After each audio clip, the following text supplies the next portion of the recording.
the language is grammar. Grammar. So you need Vyakarana. And then etymology is semantics. You need, etymology is what, Nirukta, etymology is how the word is derived. So Sanskrit is, it's just like a tree. You have the seed, the dhatu, and then you have pratyayas and all of those things that you add, a prefix and suffix and all that you add to make a word. So the meaning of the word is determined by etymology. Right? The whole field of etymology in English, whatever it is, it goes back to Sanskrit etymology, because until then there was no etymology as Bani. There was no etymology as such. So you have Nirukta, which is etymology, right? Which is the semantics of things, the meaning of words. Then Chandas. So Sanskrit, the Veda Bhaga, Samhita is what? It's poetry. Poetry has a rhythm. What is rhythm? The Thala, that is Chandas. Right? So Chandas is the rhythm of a poetry. So that is Chando Shastra. And if you look at, I don't know how many of you are engineers here. So the binary number system actually derives from, earliest binary system is from Pingala's Chando Shastra. So Guru, Laghu and Guru is 0 and 1. So he used that, the Laghu and Guru, and not in a technological sense, but in saying the derivation of binary goes back to Pingala, right? The Chanda Shastra, which is basically the rhythm. So now you have 4. You have Shiksha, which is Vakshuddhi. You have Vyakarana, syntax. You have Nirukta, which is your semantics. And then you have Chandas. So all of these are related to language. So we understand these 4. Now there is Kalpa, which is the 5th. So what is Kalpa? What is Kalpa Sutras of this, Kalpa Sutras? So we have seen, Raghuramji do Homa Kunda. So all of the procedures that is needed to offer through the Homa Kunda, that is all part of the Kalpa Shastra. Right? So, and then the verses that we use is from Samhita. So Samhita Bhaga will tell you what are the, it's a praise, which Devata and all of that. And then its usage, you have the Brahmana, which is Brahmana Manati, it is like what is the meaning of that Veda Sukta, where do you use it, what do you use it for? The Samhita doesn't have a usage, it is a collection of the verses. The other parts of the Veda is where do you use it, and that is where the Kalpa comes. How do you generate the fire, what do you offer, all of that Raghuramji does, everything is from the Kalpa part. Now finally, Jyothishya. Now Kalpa is also understandable, right? Whether you're offering, you're using the mantras. Now where does Jyothishya come, and how is it related to the Vedas? Veda. Right? Just before that, I want to make sure, my classes are always a dialogue. So I never do a monologue. So I'm expecting no question is foolish. Everything, when you ask, others will also have the same question. So please stop me if you have a question, and when I ask you a question, whatever you can answer, that's fine. Right? It's perfectly fine, because the class will be good and interesting if it's a dialogue. If only I am talking, then I will be bored, you will also be bored, right? So I don't know whether you are getting it or not. So this dialogue will determine that you are understanding, or I am able to teach properly or not, right? So it's a gauge of how things are done. The transaction between both. Exactly, right? It's a handshake. So that way, so now, where does Jyothishya come then? How is Jyothishya related to the Veda? Vedanta, yeah. See, Jyothishya has 3 parts. So you have to understand Jyothishya. Jyothishya means astronomy. In Vedanga, Jyothishya is an astronomy text. So it is dated to around 1200 BCE. So it is that old. It's a very old Jyothishya text. So astronomy. And astronomy itself had branches. So Ganita, so mathematics, or not mathematics, but arithmetic, is derived from astronomy. So the historical, the source of calculations and arithmetic is astronomy, right? And then Gola Shastra, Gola Ganita. Gola Ganita is spherical geometry, right? It's spheres. So all of these are part of Jyothishya, as in astronomy. So that is Jyothishya Siddhanta. So there's three bhagas, there's three parts. One is Jyothishya Siddhanta, Jyothishya Samhita, and Jyothishya Hora. So Hora is derived, they say Hora, no, Hora comes from Greek. It's Horus, time, but if you look at Varahamira and all of that, they derive it from Ahoratri. The last Aho, Ha from Aho, which is morning, daytime. Ratri is night time. So Aho, the last part of Aho and the first part of Ratri becomes Hora. But they say, historians are saying that is a little, made up. But whatever it is, Hora Shastra, they also call it Phala Jyothishya.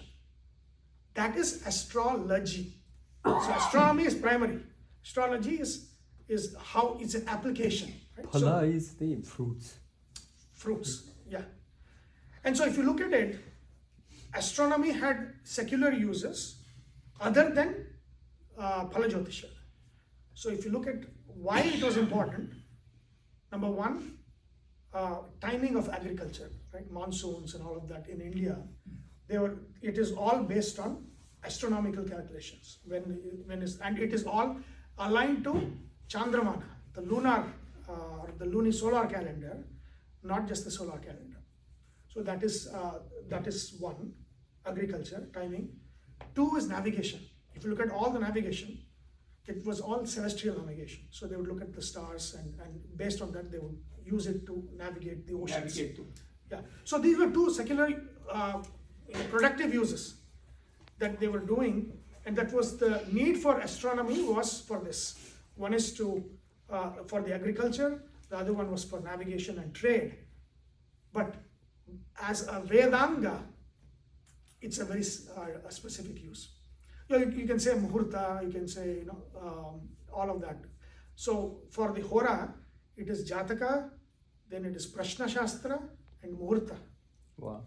So all of these things. So Jataka is at birth, and Hora, the Prashna is when you ask a question, and then Muhurta is for good activities and even bad activities. Like if you have to go to war, then you have to have Mars, the warrior, in the Lagna, so you can win, right? You have to fight.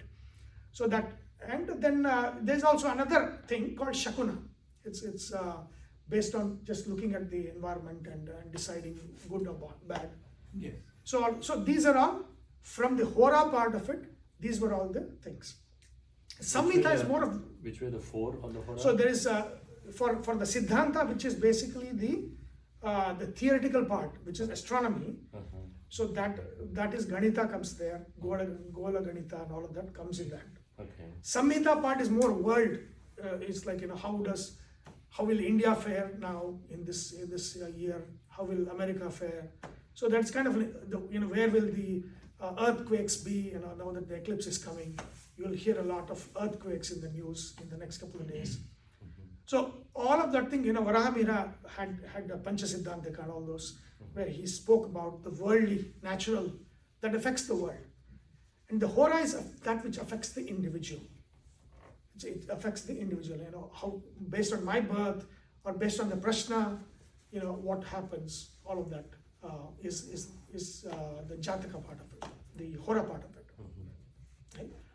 Now, it's not just the Muhurta, there has to be a basis for, because see, astronomy has to be an application in terms of meaning for it to be useful in Muhurta. Like in a good and bad, what is good and bad if you have not defined what is good and bad. So what Hora does is to define good and bad. And it is based on the Purana stories. So my question to you is, our Vedic literature has three kinds of stories. All of the Vedic literature is nothing but stories, right? If you go back, There's no theoretical study. It's every study was stories, right? Every study was stories.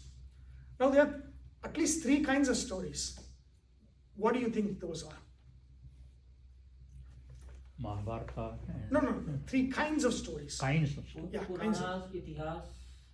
Upanishads. No. Puranas, Itihasa, right? So these are different kinds of stories. They are not the same. Otherwise, why would they separate the Puranas and the Itihasa? Right? But of course, Itihasa has Purana aspects in it. Purana has Itihasa aspect in all of that. But generally speaking, there are historically relevant stories, which is called as Itihasa. That means this is Itihasa, history. Not really history as we study history, but historical, some kind of a historical about the study about our past. That is past.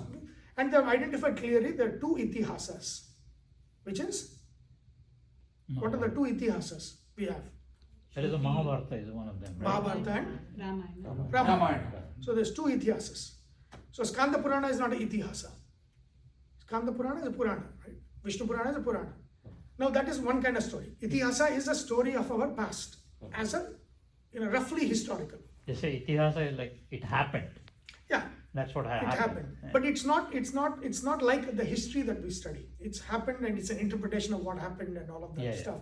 So that is, see, in our thing, if we are transmitting the stories, there has to be a morality and a judgment of that story that is inbuilt. Like Mahabharata is not just a story, it's a judgment, and it is morality and everything in the ethics of the time, everything built into one.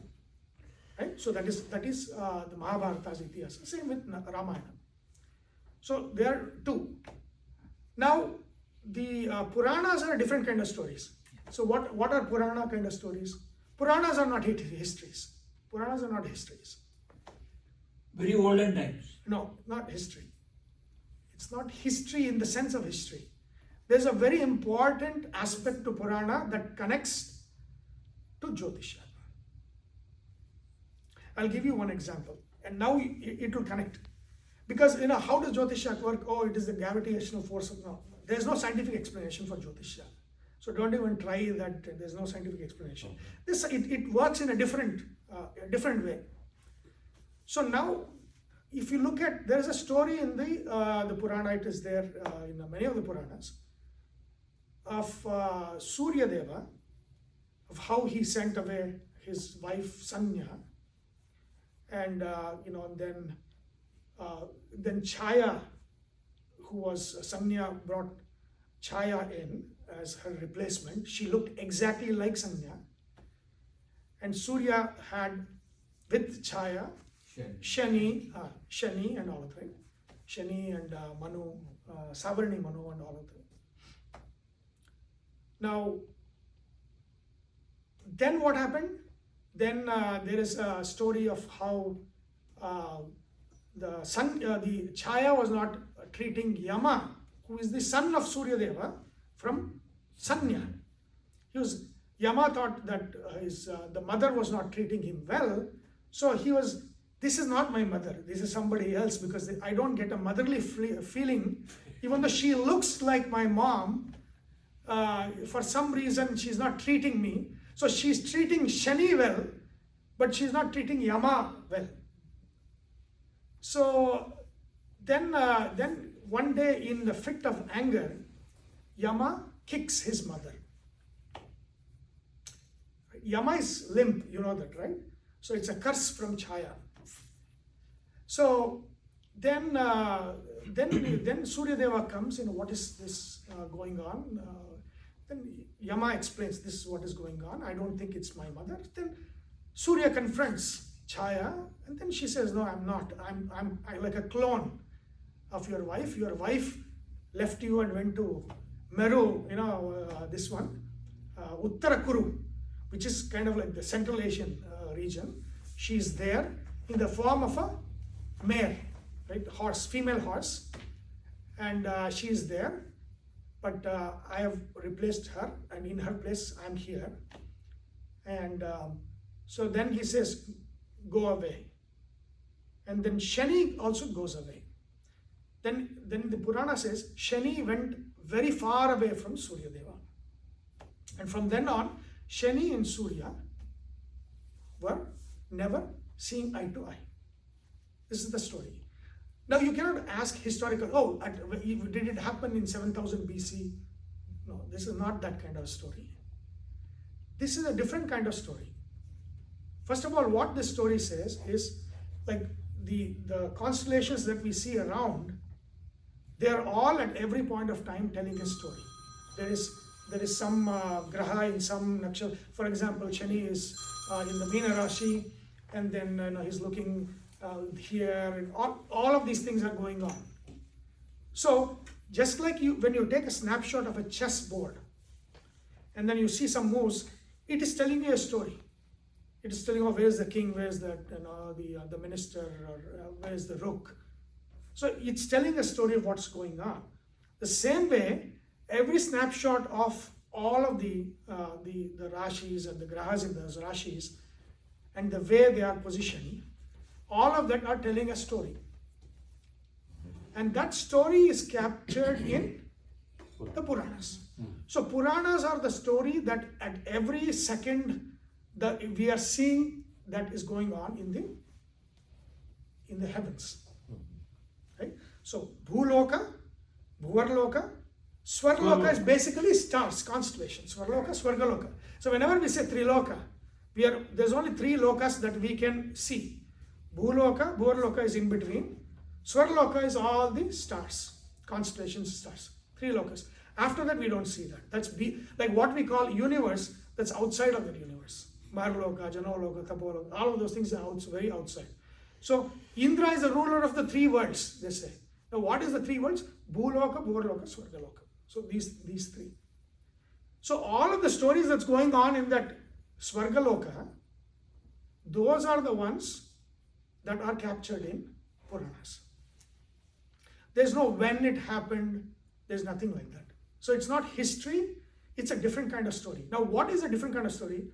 So there is one, you can say, a dictum in the Vedic literature, and that is Yatha Brahmande Tata Pindande.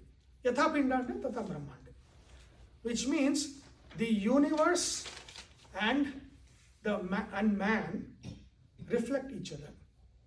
Universe and man reflect each other. And one of the basic, I would say the suktas that talk about that is Purusha Sukta. If you look at Purusha Sukta is a creation hymn.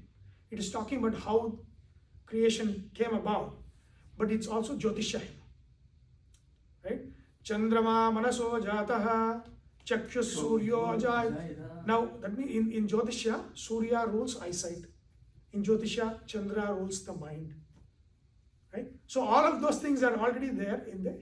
So the dictum or the siddhanta there is the organ from which a devata comes out of the Purusha Rupi Paramatma, that is the one he rules over in creation.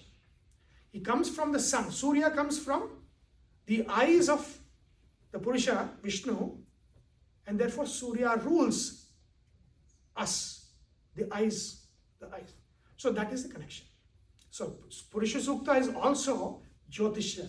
There's a part Jyothishya is built into it. And we'll see that probably next time of what's called as the bhavas. So that is how it is, right? So this is how it connects the stories of the Puranas.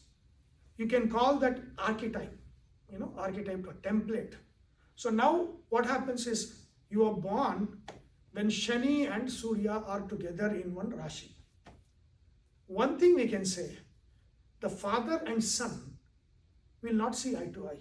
It could be you and your father, or you and your kids will not see eye to eye. Now what has happened here? The story, the Surya and Shani story, which is the archetype, becomes your story because you're born at the time when they were together. So, which means they were fighting. They didn't see. So now what happens? That story which is in the Purana of Surya Deva and Shani becomes your story where you and your kids or you and your father will have that problem. But is that I don't understand that. What do you mean by that?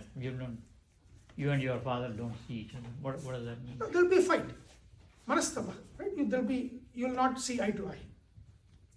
You'll not In have all respects, you mean? No, whatever respect. Right? There will be some conflict between Okay. you and your father or parents, Uh-huh. or you and your kids. That father-son relationship, there will be a conflict there, which is basically the archetype of Surya Shani story that was there in the Puranas, that has become your story or my story. Because you were born when they were looking at each other or they were together. That either story. the son or the father? Meaning the kid was born at that time where there is a conflict. They were together. Okay. So that because they were together, they were playing out that story. The son doesn't like the father doesn't like the son. So I mean, the father is the son, but it's S-U-N son. So S-U-N son Yeah, doesn't yeah. like S-O-N son. Yeah, yeah. Right? So that is, now what happens, that is in the sky. You are born then, so that will become part of you. You mean if you are born at that time? Yeah, if you're born at that time. Oh, Yeah, that's what I'm not in general you're talking. No. I'm saying Oh. if you're born at that time and Oh, they're okay, I together, understand now. that story is what story is Okay. playing out in the heavens Right. will be the story that will play out in your life. Right. Throughout the life. Throughout the life or Not that we are jumping ahead. Now the way I'm asking is, at that time there are so many babies No. born. Again, I said so- let's start with the basics, Okay. right? Okay. Basic means what? You control your variables, one variable at One- a time. oh. Yeah. Now you are introducing 100 variables, then your complexity is Not there, a right? billion parameters. Yeah. So take one variable. Okay. So now, just in general, Is that applicable only to son or is the daughter also? no, parent and Parent and kid. Ah, Oh, okay. Yeah, Okay. yeah. So now, again, there's a story of Chandra having a kid with Tara, and that kid is outside of wedlock, and that kid is Buddha. Tara is whose wife? So you need to know some Purana. Tara is whose wife? Brihaspati's wife. Oh, okay. Right? So Brihaspati's wife is carrying the child of Chandra. Then what happened? The story says Chandra goes away, abandons Buddha. Who looks after Buddha? Guru looks after Buddha. Now Guru is Guru, teacher. Buddha is the best student. So if Buddha is very strong in your chart, you will love to learn all your life. Buddha is there. And if you look at even the Western, so for example, in West, the study of language is called hermeneutics. Hermes means Mercury. There. So it's not just India. This is across the world. In ancient cultures, this was already known to everybody that Buddha is the Karaka for learning. Buddha is the best student, Guru is the best teacher. Now, when did teacher and student, teacher and the best student come together? Krishna Arjuna. So if you have Guru and Buddha in the same sign, that's called as the Gita Yoga. That means it will be Guru, that means Jupiter and Mercury will be in the same sign. That means you have Gita Yoga. Gita Yoga means, that means you want to learn and there's a teacher to teach you. See, there's a situation when you want to learn Jyothishya, but I am in Woodlands. Now some Guru Buddha Yoga has happened, so SKV. so that means Buddha gives you the love of learning, Guru gives you the wisdom to teach. When they are together, the perfect student and perfect teacher, they are all together. So that's a very good yoga. Guru Buddha Yoga is a very good yoga. So Buddha can be with somebody else also then. Buddha can be okay. Yeah. So it's not that Buddha is always with Guru. No. But Buddha is, remember, if you look at from Earth, it's an inner planet, right? You have Mercury and Venus, they are inner planets. That means, so seen from the Earth, they cannot go any further because it's all within. Like Earth is outside. That means, so Buddha cannot go more than one sign away from sun. Because if you look at the sun, Buddha's orbit is very small. That means he cannot go somewhere else. So he is always with Surya Deva, just one sign. And Venus is maybe 2 signs apart. They're always around. Like if somebody says, oh, this is a chart, and then you see Sun in Mesha Rashi and Venus in Tula Rashi, 180 degrees apart. Oh, this is a fake Jataka, because you cannot have that. Okay. Right? Because they are inner orbits. They have to be in 1 sign or 2 signs. At the most, Venus 2 signs, and then Buddha is 1 sign. So Buddha is mostly with the sun, always. Right? But here the Guru is Brihaspati himself. Guru is Brihaspati himself. Yes, Guru is Brihaspati. So Buddha is learning from Brihaspati. Ah. That was. So he is an adopted child. Right. Because he accepts, even though he's not his child, Guru accepts Buddha as his student and teaches him. So then what happens? If you look at, see, all the virus is about parents and kids always, right?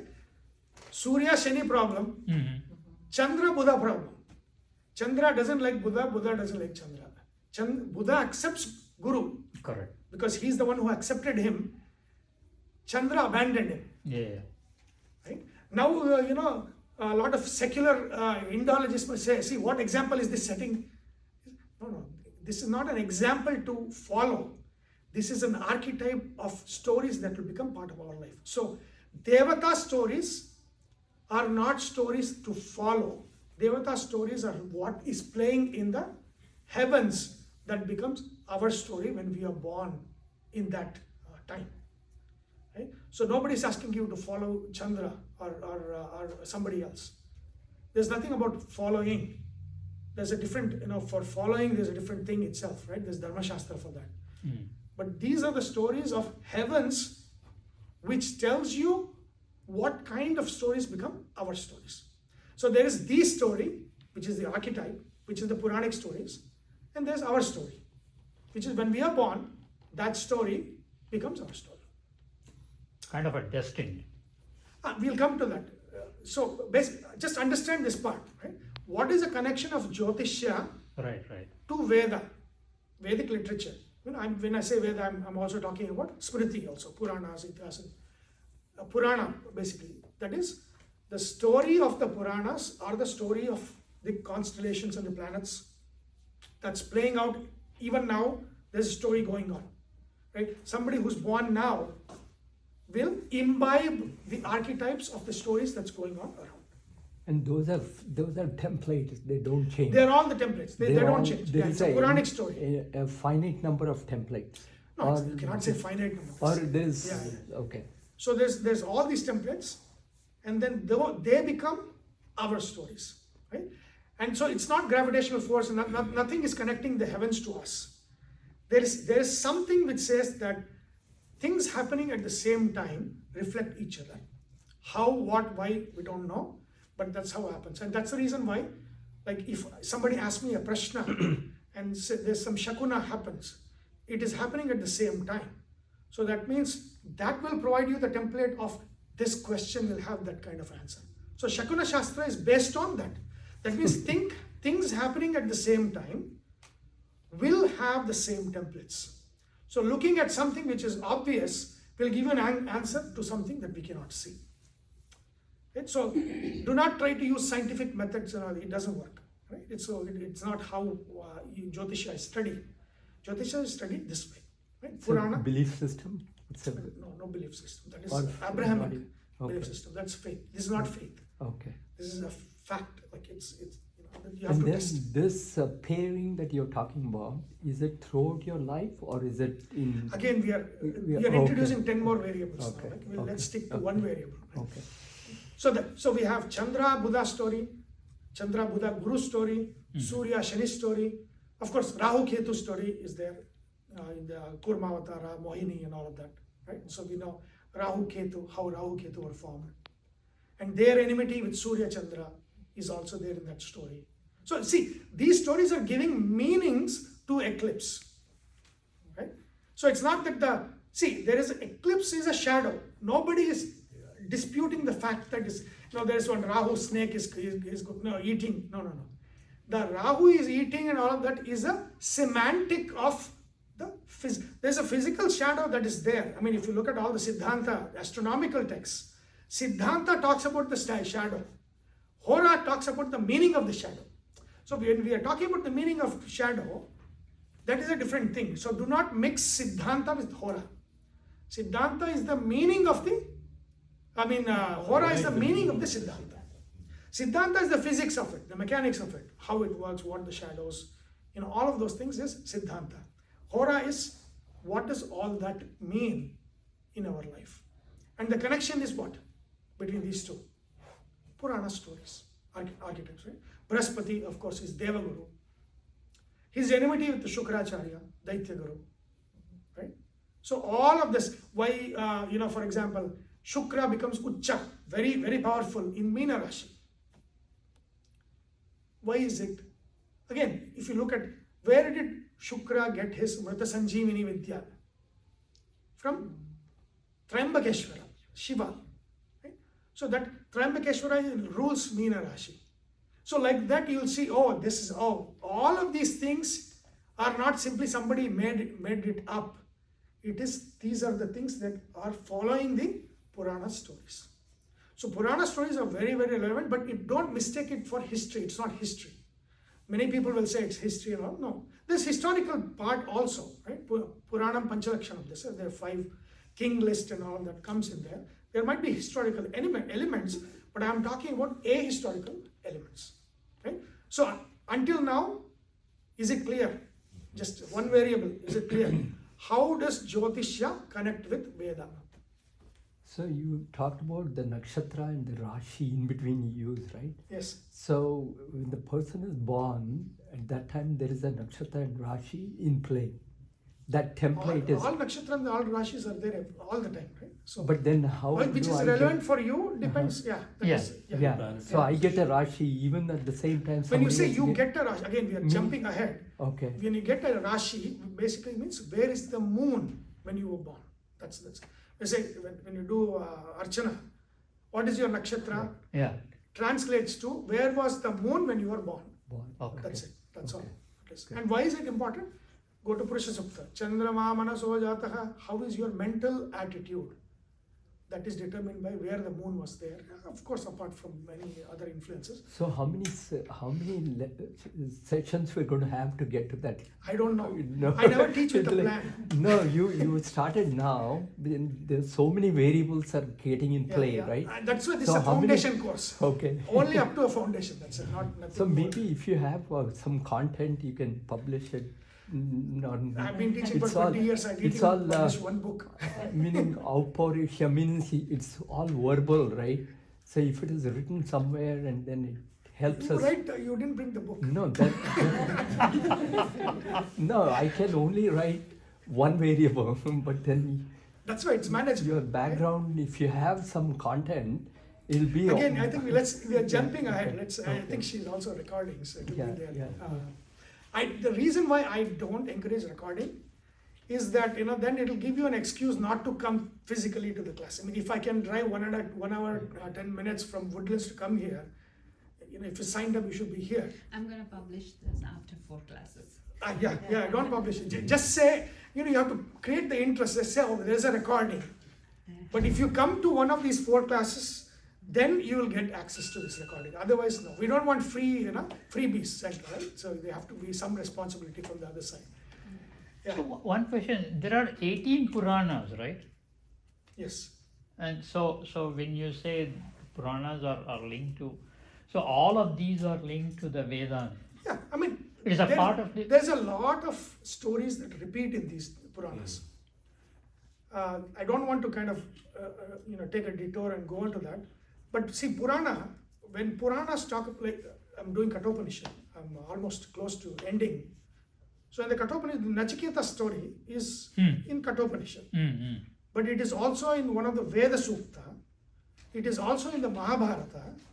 It is also in some of the Puranas as well. I think Skanda or something, I forget. Now, if the story is already there in one Purana, why do you repeat? Right? So in the Vedic study, there is some dosha called as Punarukti dosha. That means that which is already told should not be repeated. Because why? Because it's a waste. That's called as a punarukti dosha. So that means if the story is already there in one place, why tell it in 20 places? Unless there is a different perspective to that or a different detail. So, I'm very interested in, Disney has a story, what is that called? Pixar. So Disney Pixar storytelling, if you don't go to Khan Academy, there's a beautiful set of classes on storytelling. It's an art. So there's it's telling a story from different, like I am teaching, you are listening to me, you will have a different story of the class, I will have a different story of the class. Each one of you have different stories in the class. Yeah. Now let's say if I am Mahabharata, you are something else. So you're giving your perspective. And also some of the missing things, like in Kathopanishad, why did Uddalaka get angry with Nachiketa? It is not said there. But if you go to Mahabharata, it will fill in that gap. So Madhvacharya says, don't simply look at one thing, look at, when you have to find out a full picture of it, you have to go to different sources of that story, and there's different perspectives. Some of them tell you very clearly, we call it Satvika Puranas. Some of them tell you in a very, very cryptic way, we call it Tamasa Puranas. So you need to understand that when Krishna is telling, or Vyasa is telling directly, it is true. Like for example, if Ramayana told by, let's say, Valmiki, and Ramayana, or in the story itself in the Ramayana, things that Ravana says, you cannot say, oh, Ravana said this, this is in the Ramayana, and therefore this should be true. You will never say that. You have to say, who said that? Oh, Ravana said that. Okay, even though it is in the Ramayana, because it is Ravana that said it, I'm not going to take it as truth. Right? So then, who said it? When did they say? Why did they say? All of these things determine Artha Shuddhi. It's called Artha Shuddhi. That means, how do I weigh in this statement? It depends on which Purana it is. Did Vedavyasa say it? Did a villain say it? Hiranyakashipu said it. If Hiranyakashipu said it, then it cannot be true, right? There's no Vishnu. Oh, Vishnu Purana says there's no Vishnu. Then there's no Vishnu. Can you say that? No. Because who said it? The villain said it. Right? So that means Artha Shuddhi is gathered by looking at all the gaps in the story, what is missing parts, which Puranas tell you this, and therefore it is not Punarukti dosha. It is not, they are repeating the same story. Bhagavata also has the same story, Skanda also has the same story, everybody, Upanishad also has the same story. No, that's not like that. There is some weightage given. So if it is a Shruti, then the Shruti has more weightage. But it is the dictum is you have to interpret the Shruti with the help of the stories of the Smriti. Actually, there's a movie in Kannada, Ulidavaru Kannada. I was thinking of that, and I didn't know if everybody saw it. It's a wonderful movie. But he has based it on a Japanese Akira Kurosawa. So very old, I think 30s or 40s. So this director would I think one of the movies that which is inspired, Ulidavaru Kannada is inspired by that, his method, where he will not show you the actual event. He will show you your interpretation and your perspective of that event without showing, because when you see the event, you make a judgment. But if you have not seen the event, then you are seeing it through the eyes of 10 people who are telling 10 different stories. So it's up to you to kind of put everything together and understand what is the truth of that. Right? Puranas are exactly like that. Puranas are 100% like that. The repetition of the story is occurring in many, many, many Puranas again and again and again. Daksha Prajapati, Yajna is destroyed by Shiva. Was Bhrigu there? Was Bhrigu killed there? Who was there? Was Vishnu there? All of these things, there are so many gaps in so many things. But then you have to look at which Purana it is, what is it, who is telling it. All of those things are very important. Especially, for the Pata Shuddhi, as in, again, we have not even gone to that, but that's more relevant to the Upanishad class. Pata Shuddhi means, just take Mahabharata. So Mahabharata, there are about 100 plus different versions of Mahabharata. Now, which Correct. is truth? Correct. So Madhvacharya wrote Mahabharata Tatparya Nirnaya is there. Why did he write it? Because there are so many different copies. You go to South India, there's a different copy. If you go up north, there's a different. So what happened? Then he says in Mahabharata Tatparya Nirnaya, some of the people put their own thing. People left. People, whatever my favorite thing, let me put about Uladavar Kandante in this. Right? So whatever that thing was there, so people kind of added. So they corrupted. So most of the Puranas, there's a lot of corruption in the Puranas. So now it becomes important. Don't simply open the Purana and use a dictionary and read it. First you have to have Patashati. My guru was Bananji Govindacharya. So he used to say, dictionary, you cannot use dictionary to understand things. Why? First you have to see Patashati. Is this line even there? Is it somebody's creation? Is this Veda Vyasa? Who is telling this? What are all of these things you have to determine first. Now there's one critical edition of Mahabharata is there. So which is basically what they've done is, what is common in all these copies, that probably is the foundational story. So like that, they have kind of verified these different copies. In some of the copies, it was about they were like one full adhyaya of one place. That means, that person is from that place, so he's written everything about that place in Mahabharata. So that corruption has happened. So there's a lot of corruption, especially in the Smriti text. There's a lot of corruption. So But this is what happens. There are many people, as you say, have interpreted, and it's all up to individual. Everybody is what belief you believe. That's a very wrong belief. Who you believe is, and everybody That's why believes, everybody has a different guru. And those gurus are the ones which are telling, this is the right way. So this is a general thing that Hindus, we say that there is checks and balances. There's Patashuddhi, Artha Shuddhi.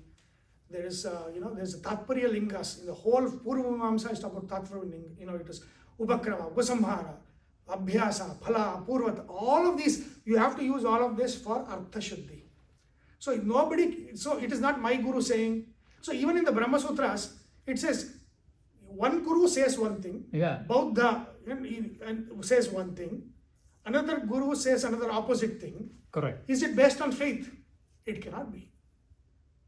And See, in the key to this is in the Gita, where Krishna says, Vyavasayatmika buddhihi ekeha kurunandana. That means if you are logically studying it with all of these checks and balances, the meaning of all of that is just one. Bahushaka hi anantascha buddhaya avyavasayinam. If you want to add your own guru and your own thing, your own fancy, then it will be Bahushaka, Ananta. Everybody will have their own thing. Social media. Why is social media like that? Bahushaka Anantascha. Why? It's Avyavasai. That means it's not logically built. There's no foundation, there's no logic, there's no structure to it. So what we are interested is in structured learning. Vedanta, when it is learned in a structured way, then there's only one meaning to it. That's it. Right? So this, everybody says, my guru said this. No. Your guru is not important than my guru. Right? So then when guru and guru are conflicting, then who is the guru? Yeah. Right? No, Dakshinamurti is my guru. Veda Vyasa. No, even there. So the Tatparya Lingas, these methods, they have put in place these methods to correctly understand, which starts with Pata Shuddhi, Tatparya Lingas, Artha Shuddhi. How do you determine all of this? When you use that Vyavasaya, that means methodical way, structured way, that Krishna himself says. When you do that, there's only one. When Krishna says there's only one, it's Krishna saying, it's part of Mahabharata, that means it is first, it's topmost fact. There is no confusion about it. When Krishna is saying that clearly, and think about all the why, what, when. He's telling to remove the confusion of Arjuna. That means whatever he's saying is golden words. You can latch on to it. That's very important because the context is very important. The context is very important. Right? So that is, I remember very long back, there was one English author. He said, Gita is not really serious because, in the beginning itself, Krishna is like prasanniva, like he's smiling. So he's not smiling at the foolishness of Arjuna. but not, but that's the thing. You have to look at Context. the context and all of these shuddhis to come up with the meaning, and when you do it, then it is vyavasayatmika. That is, it is a proper structured way of learning. There's no other way other than structured learning. If it's unstructured learning, then your guru is telling something, my guru is telling something, we'll all fight. That's it. But that's the innate nature of Exactly. life, right? That is the how. If it is unstructured, Like yes. Shankaracharya, Ramanujacharya, No. Madhvacharya, Even all- Shankara was fantastic. So no, meaning they were able to convince people to accept that Their philosophy. that logic, that whatever philosophy, that is, yeah, right? but again, and that's the reason why there was the debate, right? The whole of Katha Lakshana, Correct. the whole science of debating is, that you have to see. There's one saying, knowledge which comes from Ishavasya Upanishad, knowledge that is uncritical and uncriticized is useless. Oh. In the Ishavasya Upanishad, when Yajna, it's to the Yajnadeva, the Manu is telling, Swayambhuva Manu.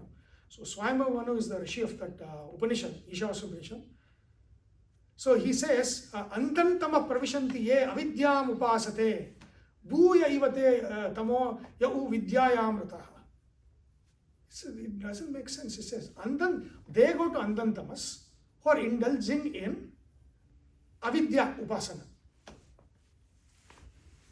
But greater is the hell they go to who are vidyayam rataha. That means who are doing with knowledge. So ignorance is hell, we know. Knowledge is greater hell. But is that with intent they're doing it, or No. they're Why? You have to subconsciously see. doing You have it? to, again, just by us we will not understand. But if you look at the bhashyas and the tikas and the Raghuswami, Gita Vivriti and all that, The more you read, the more Khanda, the Ishavasya, Khandarthas and all that, then you will see, okay, that means everything has two aspects to it. One a positive aspect and a negative aspect. Now, Krishna in the Gita says, Yada yada hi dharmasya glanir bhavati bharata abhyuttanam adharmasya tadatmanam sujana. What does he say? Paritranaya sadhunam vinashaya cha dushkritam. So, two things. Protection of the good, destruction of the evil. He's not saying only for I'll come and destroy. No. The good need guidance, proper guidance. The evil needs to be punished. So that means there are two things. So vidyayam rataha is basically, it's knowledge by itself is useless, is even worse. In the sense that if you do not debate the counterpoints, the counterpositions, the opposite perspective, a single perspective knowledge is worse than ignorance. That is the sense of that. Because in the end, the Upanishad, after the 3 verses, the Upanishad says, Vidyamcha avidyamcha estadveda ubhayam saha avidyaya mrityum tirtva vidyaya amrutam ashtute. So for amruta, for moksha, you need avidya, you need vidya. Why do you need avidya? You need to understand avidya is avidya. You need to debate the avidya. So what does it say? We are all one. That is also right. This is also right. And there is one disease, right, in Hinduism. Everybody is right. No, everybody is not right. Everybody is respectable. Respect everybody. But debate, there's one right. When Krishna says there's one right, there's one right. How do you establish one right? Yeah. Debate. So that is it. We have a debating culture. There are rules for debate. You debate and different points of view. That is how. So that debate is, it's like paritra, vinashaya cha dushkriva. That which is ignorant, you uproot the ignorant, through the debates, and then you can crystallize the good knowledge, wisdom with this. So you need both encouragement in one sense and also criticism in the other sense. So do not be shy to criticize. You have to criticize. Without criticize, there's no criticism, there's no knowledge. There has to be, but it should not be criticism alone. Be open to accept good parts from others, because you might be blind to those perspectives. There'll be so many good parts from others that you can pick. But do not ignore the bad parts. You have to criticize and fight the bad parts. And that's what Ishavasya Upanishad says. is what is required. Right? I don't know why I went this way. No, I was coming back to you saying 3 types of stories, Puranas. So, So what is the next one? So yeah, Purana, you know the connection between Purana and Jyothishya, right? The Jyothishya, the meaning of astronomical positions is the stories of, archetypal stories of Puranas. So that is the link between why Jyothishya is the Vedanga connected to the Vedic literature. So, and then the third kind of story is called Aitihya. Aitihya is, you go to Badri and they say, oh, this is Vyasa Guha, that's where he sat, that's where Ganesha wrote. There was no writing during Mahabharata. So writing is a very later thing. Belief stories. So again, it's a lot of fake stories are there. But Aitihya is a local version, some local stories. Itihasa is historical stories. And then Purana is these kind of archetypal stories. So there are 3 kinds of stories, at least 3 kinds of stories. Any questions so far? No, you can ask what he does. You talked about the stars and the Rashi Nali, Buddha, Yes. Surya, where does Lagna fit in? Yeah, we'll come to that. We'll come to that. So there's actually 33 elements to Jyothishya, foundation. Okay. So we'll come to that. But even before that, see in Brahma Sutra, when we are studying Brahma Sutra, there's something called Purva Paksha. Purva Paksha means an objection to start the next, the study. For example, a Charvaka will have a Purva Paksha to start Brahma Sutra study. He says, Yavat Jivet Sukham Jivet Ranam Kritva Ghritam Pivet Basmi Bhutasya Dehasya Punaragamanam Kutaha. As long as you enjoy, make credit card, use your credit card and eat ghee, which means enjoy your life, enjoy, right? Basmi Bhutasya, once the body is burned, there's no coming back. That's it. We have one life, enjoy this life. That was Charvaka's thing. Now the Charvaka would say, why do you need Brahma Sutra study? That's an objection. So you have to tell Charvaka, even Charvaka Mata, why that, Charvaka is not atheism. Charvaka is a philosophy in the sense that what it is maintaining is, other than Pratyaksha, there is nothing else. Beyond the senses can sense. There is nothing else beyond that. Which means they also say there is no logic. There is no logical reasoning also. Because, and this is a fantastic thing, because Indian mathematics is not logical. It is empirical. So if you look at the basis of Indian mathematics, it's all empirical. Ganita. Ganita is calculation, empirical calculation. So then, okay, what was I telling? You were talking about Charvaka. Yeah, so Charvaka, they would have that thing that you should not move forward with this, because whatever is what we already see. There is nothing beyond it. So they were not atheists though, right? Because they are saying that you are saying Paramatma or even Jiva is beyond what sense can sense. It doesn't exist. There is nothing like that, right? So then that will be, so you have to show that something beyond senses is there. And then, all of those things. So these are like Sankhya will have an objection, Shaktas will have an objection. So all of these, so that is called as Purva Paksha. Purva Paksha is kind of something that will block you or object you from moving forward with the next part or even the beginning of the study. Mm-hmm. Now, what is a Purva Paksha for Jyothishya? There is an objection to Jyothishya. There is 3 things you have to, if everything is determined, you don't need Jyothishya. Correct. Why do I need to know what is going to happen when I cannot change anything? Correct. So then that is a waste. When nothing is determined, Jyothishya is a waste. What will you determine? It's a American point of view. Right? We make our future. If we 100% make our future, where is the need for Jyothishya? Yeah. I, through my effort, create the future. So these are two Purva Pakshas for Jyothishya. When everything is fatalistic, you don't need Jyothishya. Because why worry? I'll enjoy my life without even knowing about bad things or whatever happens. It is going to happen anyway. It's going to happen anyway. Yeah, So why correct. do you need to know? Exactly. Right? That is a Purva Paksha. Yeah. The other Purva Paksha is if everything is not determinate, you can create your future, then why there's no need for Jyothishya. Yeah. Right? So these are two extreme positions, Yep. which is a Purva Paksha for Jyothishya. Mhm. So now the thing is, Jyothishya is neither deterministic, nor is it fully free. It's not just no free will, nor is it deterministic. It is a combination of this. Uh-huh. That means in life, there are uncontrollables Okay. which come under our daiva, we call it daiva, or our, the determinate thing, and then that which is free will. Now again, this is still at the prapanchika level.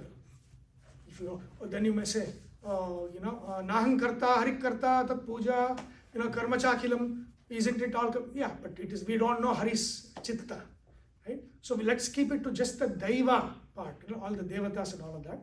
So then there is a semblance of what you call as agency, right? So that I'm an agent. I can do things. I can determine things, right? It's okay. It's okay. I want to determine. So there is something that you can determine, without which Jyothishya does not make any sense. Jyothishya will not make any sense if you have if you cannot choose or with your efforts cannot change things. You are able to change things with your effort. Jyothishya also says there are things you cannot change. So again, there are controllables which you can change through your effort, and there are uncontrollables which nothing you do will change. In the same, ಅದೇ ಜನ್ಮದಲ್ಲಿ, in the same. That's what. Yeah. Okay. So that means what? You need to understand the basis of Jyothishya is karma. Oh. So now you need to understand karma to understand Jyothishya, right? So let's just give the karma theory. What is karma? That is where I needed the board, but we don't have the board. Basically, it is bhagya versus karma. Karma is what you can do. Bhagya is you just born with what. Daiva, we call it. It's a Daiva, technical daiva, term is daiva daiva. for that.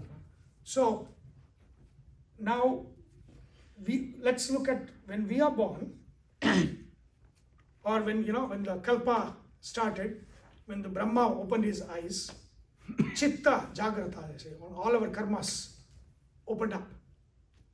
Now let's say, I would write a stick figure of a man, past, birth, future. Mhm. So imagine in your mind. Correct. I'm writing on Paper that. there with Oh, yeah. If you want to use that. I don't know if I can use it. I just saw it. Right? So let's write a stick figure and just write it, and then that way, at least we're all on the same page. Okay. So this is man, Yeah. our birth. This is our past. Right? This is the past. That's the future. That is the future. Mhm. Past and future. Okay. So that means we come with something. Correct. We create something. You need to understand. We come with something. We create something. Now, what do we come with? You should all know that. What is it called? Prarabdha. So even prarabdha is the kind of an awakened part or awoken part of sanchita karma. So the stores all the karma that I have created, whatever I have done, it is all a sanchita. Okay, so it's all sanchita. A part of sanchita becomes prarabdha. Like it's, if it's a huge treasure and I open the lid and I take something, whatever I have in my hand is prarabdha. So all the karma you have done, It's a that piece. is still there. It's a small piece of the It's a whole. piece that has awakened, right? So that is your uncontrollable. Prarabdha is, you can call it uncontrollable. Uncontrollable. What does that lead to? When I say it, we come with prarabdha. What does it mean? You don't control where you were born. You don't control when you were born. You don't control who you are born to. You don't control where you were born. So like there's so many things that is uncontrollable that you are born into, that determines, like if instead of being born in India, you're born somewhere else, your life would be something else, right? So that means your prarabdha has determined the context of your life, which you don't control. It is done for you. You are front loaded with that. That you come with something which you don't control, and then throughout the life you don't control a lot of things. Things happen to you. So think of this prarabdha as all the things that happen to you. Payback. And it's like, even though in a popular lingo it is, bad. My prarabdha, we say, right? But prarabdha means anything good or bad that's come to us. So it might be, you might be born to a very rich family in a lot of comfort. That's your prarabdha karma, which is good prarabdha karma. Right? So it need not be bad. It could be, it's a mix, good and bad. But basically it is your uncontrollable. What you have been front loaded with, your genetics, your where you're born, when you're born, all of those things that determine your life. That's the problem. So when you're born, your birth chart is a reflection of your prarabdha. Correct. Right? When the birth chart. Now the question is, when is somebody born?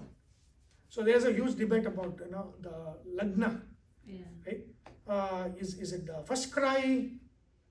Is it when the umbilical cord is cut? Oh. Right? Oh. So my school of thought, which I follow, as long as the umbilical cord is connected to the mom, you are part of mother. Right. With the cutting of umbilicus, you become your own, independent. Jyothishya starts, your lagna starts from the time of cutting of umbilical. What is lagna? Lagna, we'll come to the lagna is the eastern horizon, right? And the eastern horizon, what Rashi is coming up, rising up, that will become your lagna, what is rising up. So in the local. Next time, let's get a board. Yeah. That way, because I need to put the whole horoscope chart there, and I'll show you what is lagna and all of that. So based on the local. Everything is local. Based on the local time, when you look at the eastern horizon, whatever is rising up, that is your lagna. And the time you have to capture, snapshot, is not when you come out, it is when the umbilicus is cut. So when the hospital's here, right? The kid's born. No, you get very accurate. They give you. We'll be there. I don't know. They let us I'm in. just curious whether when they say, born in such a time. Yeah, when they do record give it, is you- that recorded based on when they cut the umbilical? Well, Because they do no, say no, very no. precisely. Yeah. You need to record 4:44, it. huh? You need to record. Oh. That But it, concept was not, but nowadays, since I am anesthesiologist, I work in the OB. Yeah. Nowadays, especially a lot of Indian families and all come, they say, please tell us exactly when the child comes out. Oh. Not usually within seconds, the umbilical cord is cut. yeah. Okay. So it doesn't make much seconds. It's just Okay. within a minute of child's birth. And more so, they have now. So there was funny thing. I had a case where now they collect the umbilical blood for preserving Preserving. stem cells, right? Yeah. So that takes about. They have to do that within 2 minutes, 3 minutes. They have like science behind it. Okay. So they say, okay, give me the moment the baby is born. And I've seen some parents, they start their clock till the umbilical cord is cut. So it is sometimes 2 minutes. So I don't know if 2 minutes make a big difference. And then also there is another school of thought which is the first cry, which is the first breath, Yes. right? Prana. The first cry is the there are prana some people going are in. taking all that notes. Many and people saying say that when the child cries. Cries, yeah. Yes. So crying That is is the basically time. crying is timing the prana going in. Umbilicus is when you become independent. So again, the baby might become independent and then might not cry for a while. I don't think there's much time there. Usually not. Hardly any time. Yeah, yeah. If But it it is makes a long, then difference. That's a bad thing. So exactly, right? So, but you know, Lagna is about 2 hours. See, there's 12 Rashis, 24 hours. So each Rashi is about 2 hours in span. But again, there is others like Navamsha, about 15 minutes, and then Dashamsha. All of these very, very finer things goes on. So all Shashti Amsha is 1/60th of a Rashi, which means 5 seconds. So that might change. So that is the one that shows your Sanchita Karma. Do we have to go and come back, or what do you want to do? Yeah. So that shows you, but again, you don't need to that. You can also do a lot of corrections to the Jataka based on. So see, there is the two-way correspondence, right? So, like for example, you don't know, very old, right? They didn't know the correct time. Oh, when my grandmother said when the buffalo was going. So then that will give you like 5 hours. Now which lagna in 5 hours, there's 2-3 lagnas might change. So then there is a way to, okay, tell me what happened to your most important events in life. And then you can look at which lagna fits that. That is also there. Right? That's called as error correction. So you can do that. So you have to go to the finer ones. So what is your talent? For example, if somebody wants to correct my chart, then you teach Gita and all that. So Guru has to be in your Navamsha Lagna because you are born with it, you are naturally interested in it. You didn't, nobody forced you. So then, that is, wherever it is there in the Navamsha Lagna, that is probably, if it is around that, probably that is what it is. Then you look at other things. So it is not just one way, looking at the chart and looking at, and predicting the life. No. You also want to make sure you are using the right chart. So to use the right chart, you have to ask some questions to make sure that some basics are, the basic things are already there. That this is indicating that your birth was, if let's say Mars is there and all in the Navamsha, it's probably C-section. So no, it was a natural birth. Then it's not this lagna. Right? So then you have to correct it based on what has already happened, connect it to the Navamsha, the Shamsha and all of that. And then you can, once you have corrected it to a minute or so, then you can determine that this is the lagna. So that is also there. So that is how we have to do. As in, somebody will come up with Janmapatra, who knows whose it is? Right? You don't know. So then we have to ask questions to determine it is your You chart. have to validate the chart. And you validate from the other way. What has happened in your life, and then tally it to see if that is showing in the chart. If it is not showing in the chart, if Rahu is there and you are like, every day you are praying, then either you are faking or something is wrong. Right? Rahu will not give you that. Rahu is a manipulator. So he is not going to make you Veda Bhakta. Right? So then you have to say, there's behind Rahu was Guru in the Navamsha. I think more probably you were born in that Navamsha. So I'll correct it to it. If you minus 10 minutes, it will go to that Navamsha. That's it. So, but usually from what I have seen, US births, because they meticulously take the time. So it is usually, I don't see that problem there. And only in the cases where within those 2-3 minutes some major lagna changed, that is when it's needed. That is when it's like, then you can correct and see if those things work or not.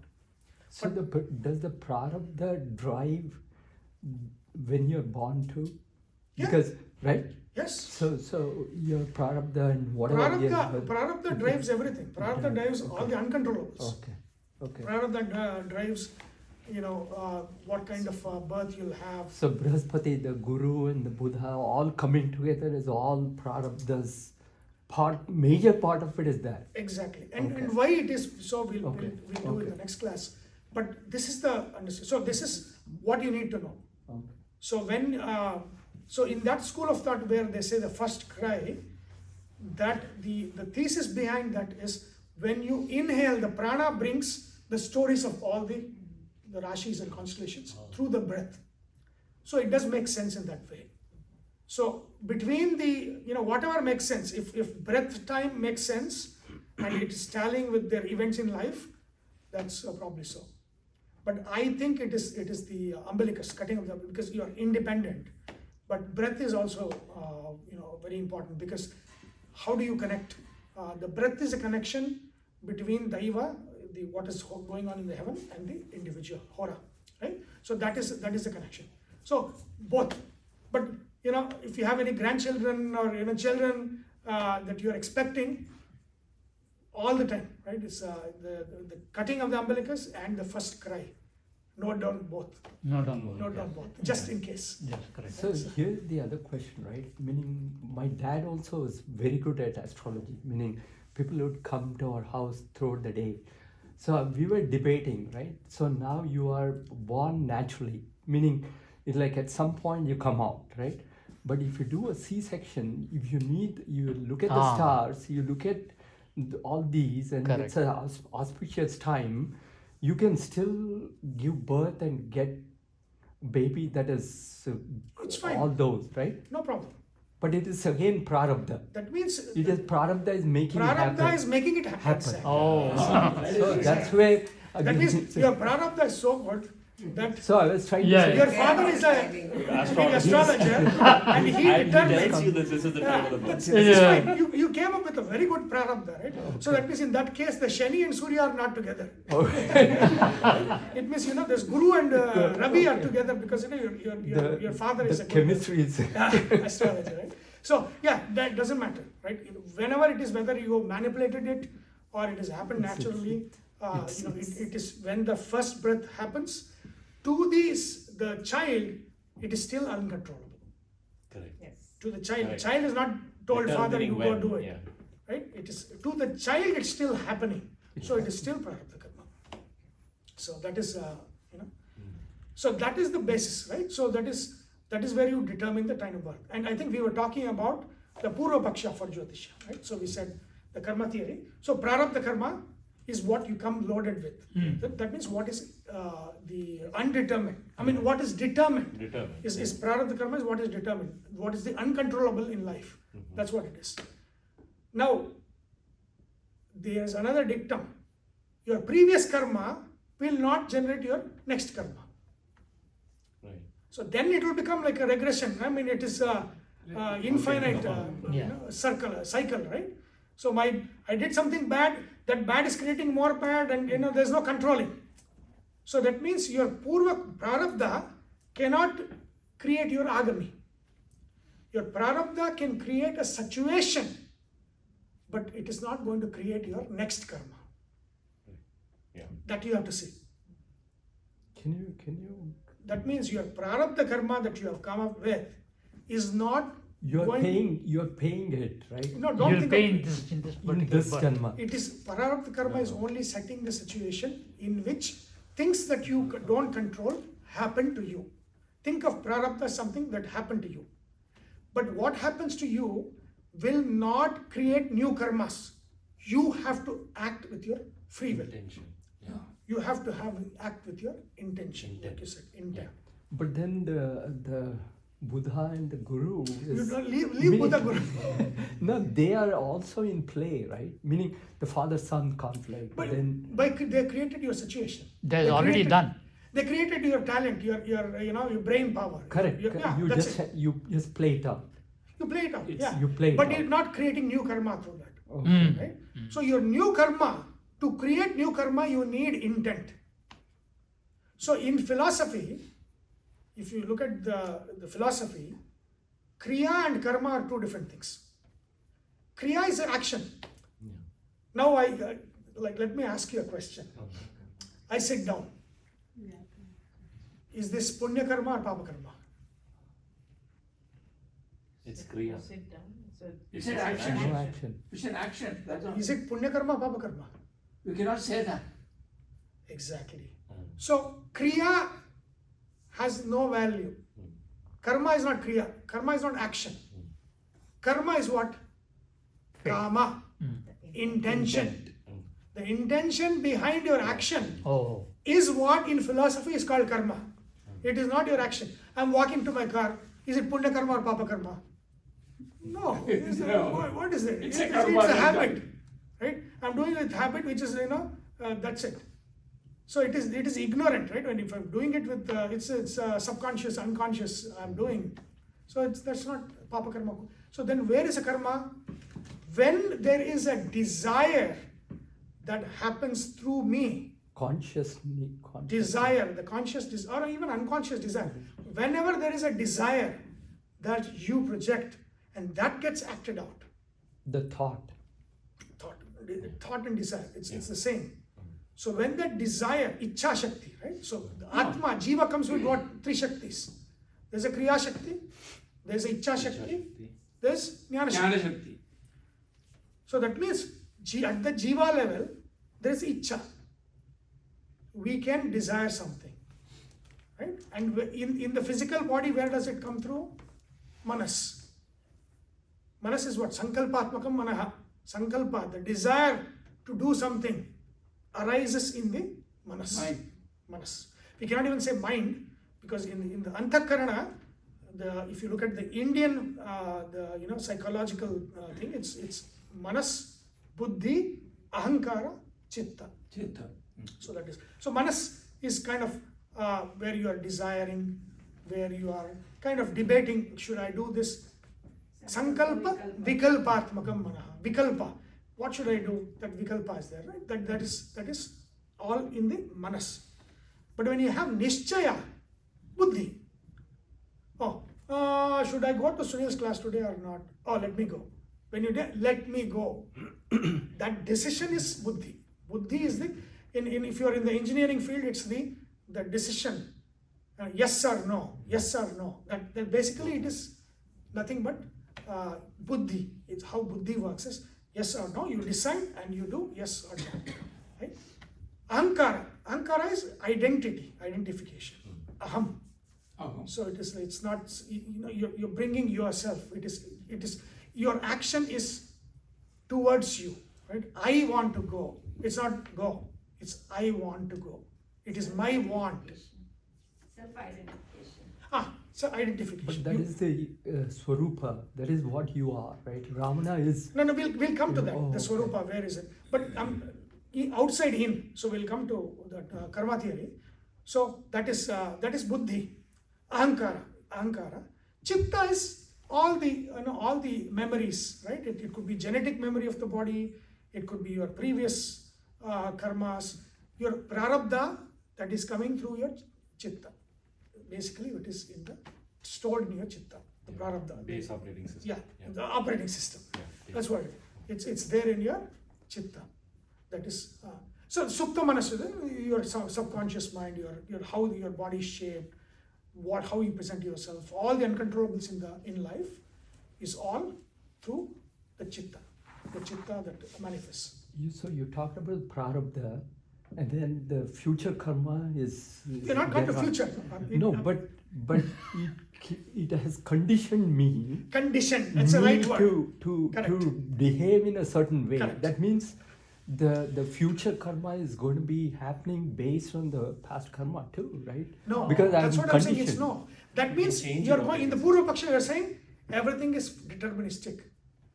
If Then you can't my really- conditioning is everything is determined by my conditioning, what is the use for doing anything? exactly.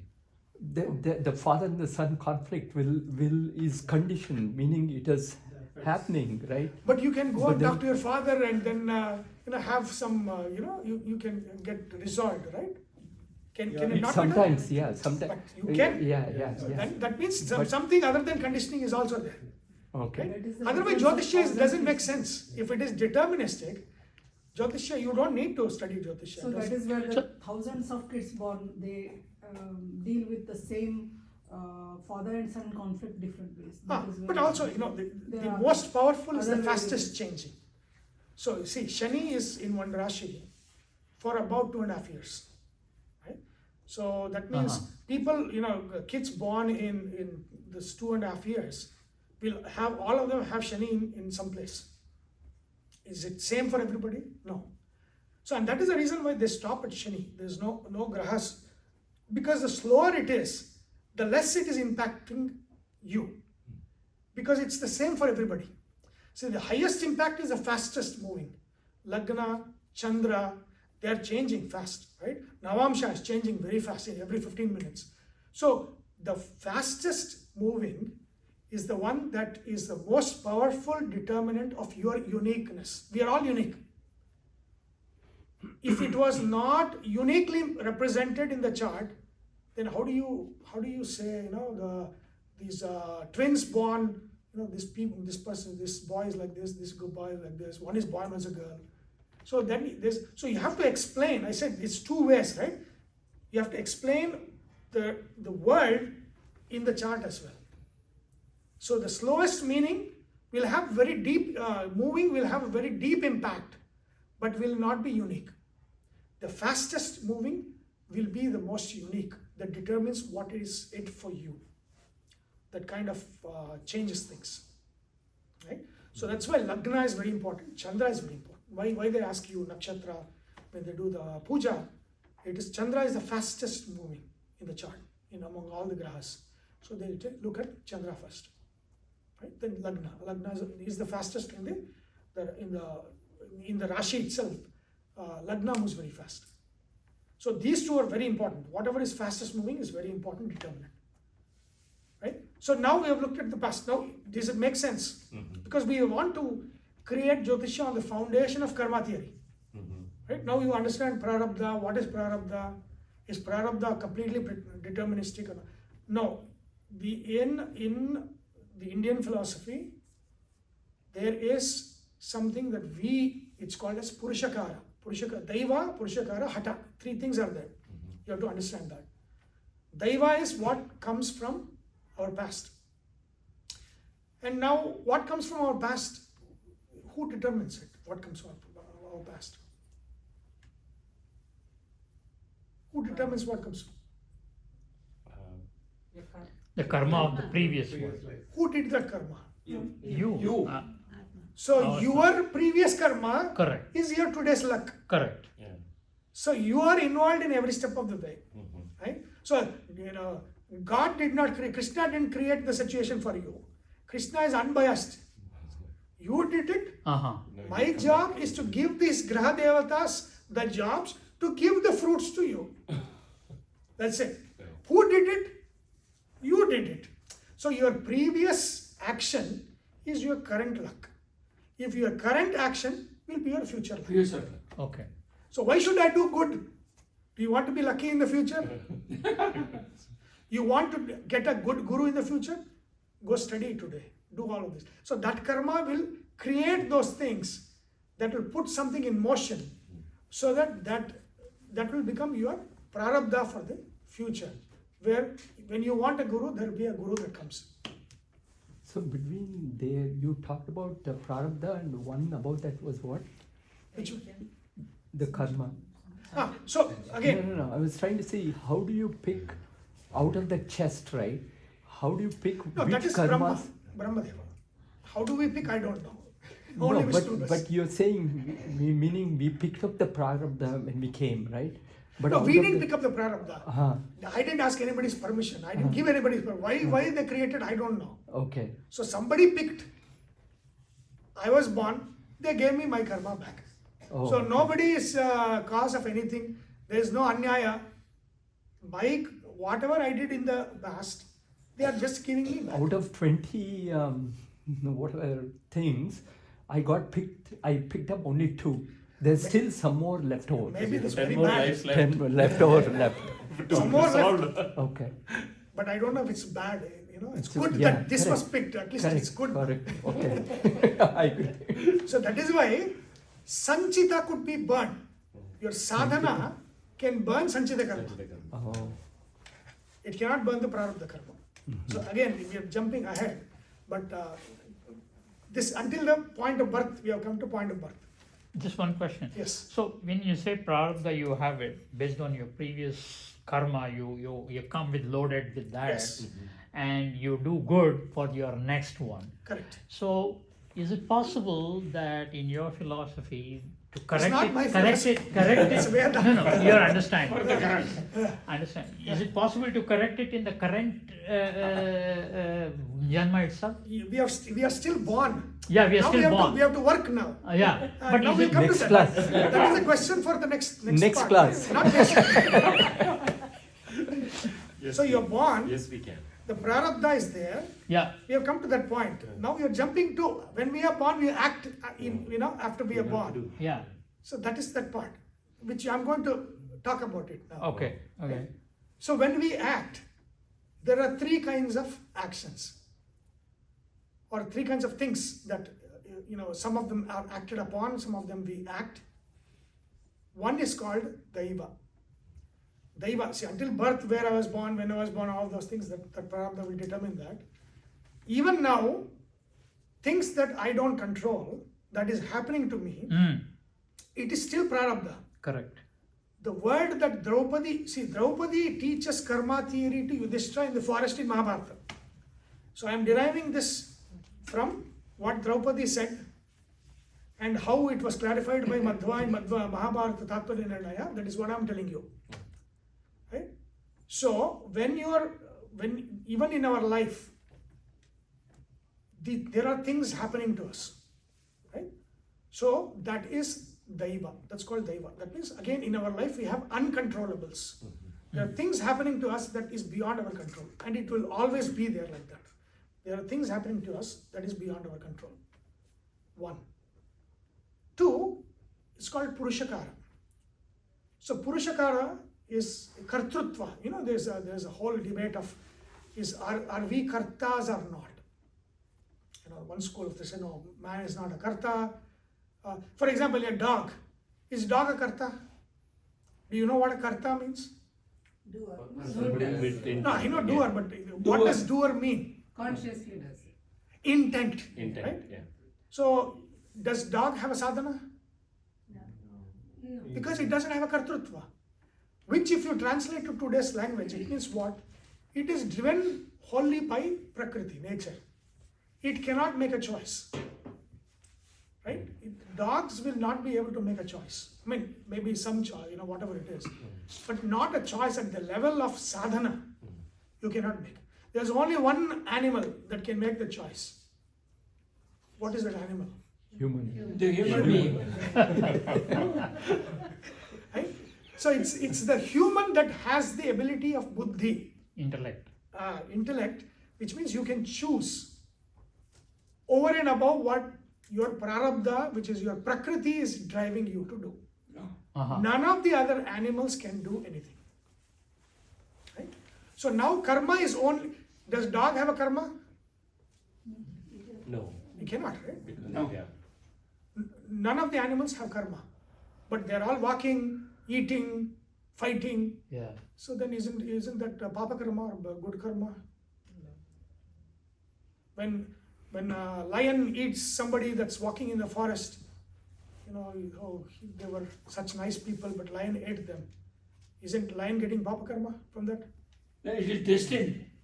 No, No, Karan. no, don't. They You are are assuming philosophy to somebody's answer this. I'm saying answer this and then we'll go to philosophy. I don't think it's related to the lion's karma, it's related to the person who got Person. eaten. Eaten. Correct. Yeah. But why it is not related to lion's karma is what I'm asking. Why is Yeah, it not yeah, related why? That to is lion's nature, karma? because But that that is his- nature. Prakriti. That is, it is not both. It's not a buddhi decision of the lion. It is not intentional. It is prakritika. That is, It has to eat. There is no It has to- vikriti. See, we have vikriti in what we think and whatever, but it is whatever it is doing. It's its own prakriti. Whatever it is designed to do, Yes. it is doing. Correct. There is no papa karma, punya karma there. Exactly. But they also go through phases, right? Like maybe ill health or whatever. Animals Is what? also- Maybe Suffering. Suffering. Yeah, they're Yeah, about suffering. they Yes, could. yes. But Yeah. it is basically. It is probably they were human at some point. They Yeah. did papa karma, and then see that animal is not always animal. Right? Animal, a man might have been a man at one point of time and is born as an animal. So all of those things are there. Right? So They have a karma. Because of the karma, that jiva is born as animal today. Yes, That's right. yes, No, yes. They have a karma. So they clear some sanchita karma because They of that. have karma. That jiva has a sanchita No, karma. that not jiva not has all the karma. time though. Not all the time, because if you look at just if you look at moksha, in the description of moksha, again this is more Dvaita description of moksha. There is animals, there is birds, there's all of those things. Now, how can animal have a moksha? It cannot have a sadhana. So that means that animal would have been human at some point of time and then done sadhana, and that is basically their prakriti, their natural prakriti is 1 o'clock. Is 1 o'clock? They are not- Yeah. they are not No, we like started at 11:30 though. Okay, Moksha no, is it's your moksha. time. Yeah, no, I'm fine. Yeah. No, my classes go for 3 hours. Oh. It's 1.5 hours, but we go for 3 hours. It's all the flow. In moksha, if they say there is animals and all Yes. those things, that's not what we see animals here. Because that's moksha, we don't know what. Correct. It is Swarupa in Hatagun. Swarupa, that's the It's a- animal Swarupa. yes. But Correct. not the animal donkeys or the horses. we Correct. see. Correct. It is a swarupa whose natural. So in moksha we manifest our naija swarupa. That means our naija swarupa could be an animal swarupa. So even though our sadhana will be as a human being, when moksha occurs, we go into the form of an animal or a bird and all of that stuff. That's the only explanation for that. Again, we are going to philosophy, but that's what it is. But animals animals generate karma? They do not generate karma. Karma is generated only in human beings. Sadhana is possible only in human life. That's it. Why? Because of the buddhi. Right? So that's animals cannot be born as human beings, can be born, yes. but they don't have buddhi though. They cannot? They don't have buddhi though, right? Animals don't have No, when they are buddhi. born as humans, they'll have buddhi, right? Promotion. No, So- an animal can be reborn as a human being. Yes. Because it cannot do sadhana, it doesn't have to. No, but do it No, does, no, but it does so remember much that- karma. Remember that That's the problem. the animal was born only with a small amount of the Sanchita karma. There is still remaining 18 items left. Correct. In your 20 pocket Sanchita karma, only two. You 84 came out with the. 84 lakh ದಾಟ ಬಂದ ಈ ಶರೀರ, meaning you can be in any form at any time. So the product of what you inherited is not the full. benefit or It is Correct, the- that's what I'm saying, right? Sanchita, Sanchita is. Oh. is infinite. See, these questions, up to a point, it makes, see, in Gita itself, Krishna says, Gahana Karmano Gatihi. It is like Rishimola, Nadimola. If you, why dog is like this, is it useful to you? It is not, leave it. We don't, there's no literature where they discuss, dogs, Gati, what, they don't. What is important? Human, how to do sadhana. Stick to that, is what they say. Right? So where were you 10 years back? The matha opened 10 years back. Where were you? Why did you come now? Information about the Pakshis, why they The born, Guru and Buddha are what the they right do, place and right all now. those things are Yes. useful for us. Correct. There's so many things. It's what is useful to us should be what we have Focus to. on how to get moksha. Exactly, not, See, that's where I have a problem is, am I conditioned not to You're not asking to too be many there? questions No. like that. Yeah, No, yeah. it is not. Meaning What you have to ask is, the when you conducive- ask a question, is it a useful question? Right. If it is like, Nadi Mula, why do you want that? Focus on The sadhana. absorption that you're throwing at us, right? The absorption rate is also different for everybody, right? absolutely. Yeah, Yeah. So that's the That is jiva jiva ke veda. yeah. That is our That's the sense. yeah, exactly. Can we say that prarabdha influences our karma but does not create?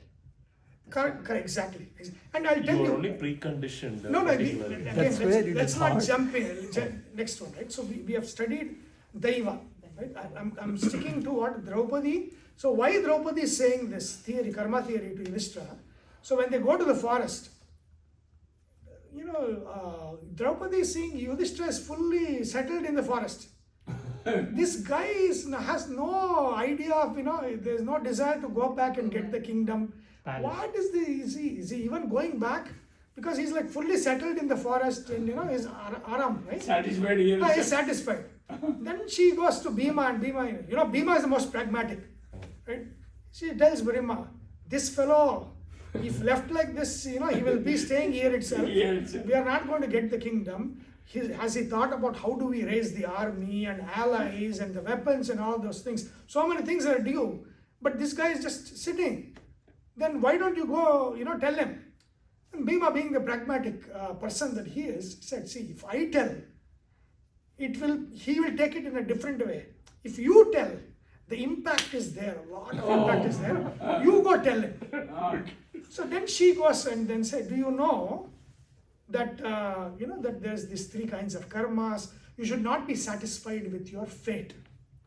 Fate has thrown you this. Yeah. Oh, I'm satisfied. No. You have to go get it. So that is Purushakara. So Purushakara is human effort. You need to raise the army. You need to go get the weapons. You need to go fight and make a claim. You need to do all of those things. So Draupadi advises Dharmaraja that you need to do all of these things. And it is not wrong to do. That is what we are supposed to do. That is the karma theory. So she says three things. One is Daiva, which is things happening to us. Right. Which you said, it's also always conditioning us into, constraints within which we live, right? Even when we act and when we choose, it's all within the constraints, right? What we know, how we understand. So what we choose all depends on that, right? If I don't know certain thing, my choice and how my mind thinks is limited to that. Correct. Right? Exactly. So again, that means your daiva is also constraining and conditioning you within a certain perspective Thought and certain framework. So your choice is less. So that it has to open up, right? So then Purushakara means my kartrutva. So Jiva has kartrutva, which is what we call Kriya Shakti. So Jiva has a Kriya Shakti. That means, what is it? There is an Ichcha. So Jiva has an Ichcha. See, can we control our thoughts? And No. I know in our WhatsApp group I put something. So Woodlands people don't answer this. Non-Woodlands people. So, do we control our thoughts? We cannot. If you can. it Higher, knowledgeable people can, but regular Nobody people can. Right. Nobody can. Nobody can. Nobody can. And then I shared we have a group called Gita in Action, and I shared an article, scientific, I think some journal, where they, the desire to act comes even before we are conscious of that. So it's already there. So when you are conscious of something, it's already thrown in action. Right. So we are already there. So what we do is rationalize on that. You just, because this happened, I'm doing this. Nothing, it just came randomly from unconscious. But we can say in philosophy, it is, in the Gayatri Mantra, this is Diyo Yona Prachodayat. Prachodana happens, then we act. See, that is very important to understand. We don't think our thoughts. Thoughts happen to us. And that's karma.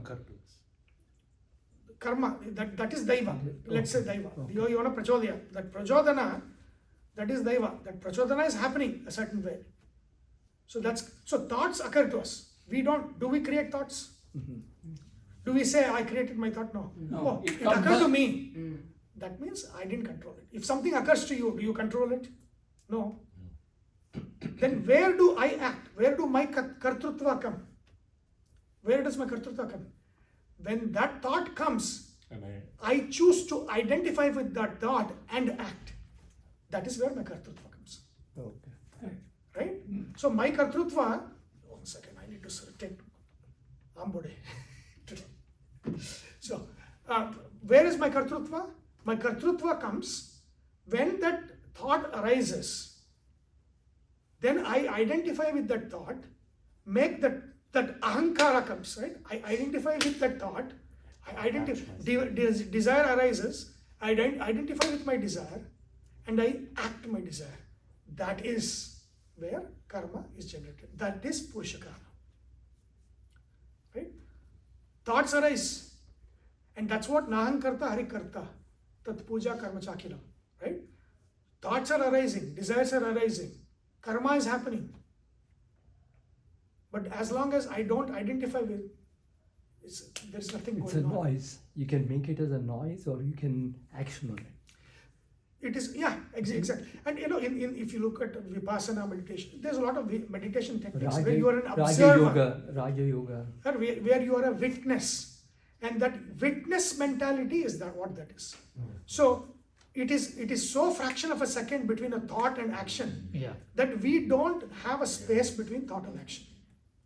So there is a thought that arises, and then immediately we identify with the thought, we act out, we act. That's it, right? So that. Yeah, I mean, like we can. They are waiting for the prasada. So. Oh, is it? Oh, okay. Yeah, so at this point we are still born, right? Yeah. And then Daiva is there. From next in the next class we'll do in person because it makes yeah. I think after foundation then we'll go. Can we do some legwork or whatever? Meaning, see, right now you're asking us to have a dialogue, right? I don't have a frame. Meaning, No, I I'm don't not know asking you to do a dialogue with some philosophy. I'm saying common sense. Meaning, at least it'll be more fruitful. Yes. If I have some, right now it's wild. My thoughts are coming and I'm hitting it, right? Versus if I have some base to say, okay, it becomes more dynamic. No, if I tell you, okay, go study Parashari Hora Shastra, it doesn't make any sense because we are in the foundation, right? So at this level, all you need is common sense, right? Okay. So just your ability to think about. I think it is better to be open than a structured way of. See, our biggest problem is always overthinking. It's not ignorance. Don't take we do not have to take it very serious. Don't thing exactly. right? Because it becomes, the time constraint comes in play. Again, see, right? you're taking a I lot of, want you're it to putting be, a lot of I want it constraints. to be, I want to use your time No, I am telling more that I have no fruitfully. time constraint. Yeah. I have no time constraint. We may extend one more as class. long as you understand the fundamentals, and this is all fundamentals, right? 4 classes. We missed you for 10 years, so we No, need to catch 15, up. 15. He's been doing it for the last 20 years. So Yeah, there's see. no time constraint, believe me. And he's just 25. See, your Oh. see, your Daiva put you here in some Sugarland. Yes. Exactly. If you were in Woodlands, you would have. That's right. Your planetary positions are changing. Yeah. So one last thing before we stop. So Daiva, is the conditions and all the stuff that things occur to us. Purushakara, we'll go through, in the Purushakara itself. So Purushakara is your intentional action that is going to create your future results. Yeah, that's right. Daiva is not going to create your future results because Daiva is already your past. Your past will not create the future. The past is going to constrain within which you act in the Purushakara. But it's not going to create new action. Otherwise, it will become infinite. There's no way to lose it. Then something called as now the question is, why do you act that way? I act this way. What explains the difference? Then you say, no, in the previous janma we did this. Okay, then what explains that difference there? So then if you go infinite regress back, if you go back, there has to be a point where in math you have to have that condition, that stopping condition, right? Otherwise it just keeps on going for infinity. So what is that stopping condition? Why are you like you? Why am I like me?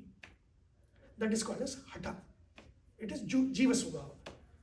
So basically all your karma is not random karma. It is going around your jiva subhava. There is swabhava, there is prabhava. Sometimes you might be villainous, sometimes you might be a good. But again, is it because of your jiva swabhava, or is it because your environment that influences you? Whatever environment influences you, it's like the dog's tail. You lose it, and then you become your jiva swabhava. So eventually, a mango tree will only provide. Mango seed will create a mango tree. There's nothing else we can do. In that sense, we are deterministic in that sense. Jiva Swabhava is determinate. Yeah, but what is it So is that, that the term? why am I and why are you? Is it because of that? That's why Krishna says, right? Both Jiva is also eternal, Paramatma is also eternal, Prakriti is also eternal. Eternal means what? Why Krishna is saying eternal? It is not created, not destroyed. It's uncreated, right? It is not- Jiva Swabhava is uncreated. Jiva Swabhava, it is sustained. It is uncreated. If it is created, for example, if you go to Christianity or Abrahamic religions, God creates man. Now the problem with that thing, God creates man, is what? If that person is villain, whose responsibility is it? Is that man's responsibility? I created him as a villain. It becomes biased. Exactly. I become. There is no karma. God never So creates. Ravana is a Ravana, of course. Ravana is, it's like what is that called? That opposite. Jaya Vijaya. Jai Vijay. No. The mental thing. ಎರಡು extreme ಇರುತ್ತಲ್ಲ. What is it called? Multipolar. This one. So Ravana is Jaya, Vijaya. Yeah. Ravana is Jaya, I think, one of them. Yeah. And then also one Asura. See, otherwise, if Jaya created such bad karmas, then he has to suffer those karma. Jaya was a witness to the Asura doing that karma. So it's two jivas. So that's a philosophical topic, but that is what it is. Otherwise, you cannot just do something and escape.